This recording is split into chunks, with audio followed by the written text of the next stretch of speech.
ఇటీవల geographical indication tag పొందిన Narasapuram Lay's craft ఏ రాష్ట్రానికి చెందినది? ఆంధ్రప్రదేశ్. నెట్వర్క్ రెడీనెస్ ఇండెక్స్లో భారతదేశం యొక్క ర్యాంక్ ఎంత? 49వ ర్యాంక్. బాల్య వివాహ రహిత భారతదేశం ప్రచారాన్ని ఎవరు ప్రారంభించారు? అన్నపూర్ణాదేవి. జోరావా తెగ భారతదేశంలోని ఏ ప్రాంతంలో ఎక్కువగా కనిపిస్తున్నది? అండమాన్ మరియు నికోబార్ దీవులు.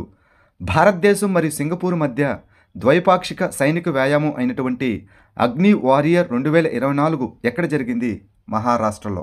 ఇటీవల వార్తల్లో కనిపించిన ఈ డాకిల్ పోర్టల్ ఏ రంగానికి సంబంధించినది? వినియోగదారుల ఫిర్యాదులకు సంబంధించినది. ఇటీవల విడుదలైన మై బిలౌడ్ లైఫ్ పుస్తక రచయిత ఎవరు? అమితవ్ కుమార్.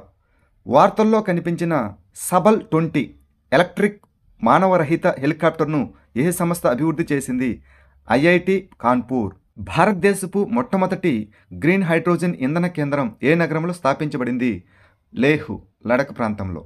అంతర్జాతీయ గీతా మహోత్సవ్ 2024 ఎక్కడ జరిగింది?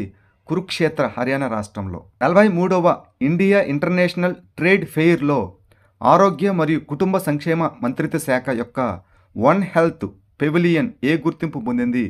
ప్రత్యేక ప్రశంసా పథకం. కొత్త కుటీర మరియు గ్రామీణ పరిశ్రమల విధానాన్ని ఏ రాష్ట్రంలో ఆవిష్కరించారు? గుజరాత్లో.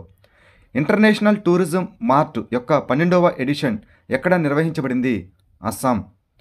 2024లో ఇండియన్ కెమికల్ కౌన్సిల్ ఏ ప్రతిష్టాత్మక అవార్డును అందుకుంది?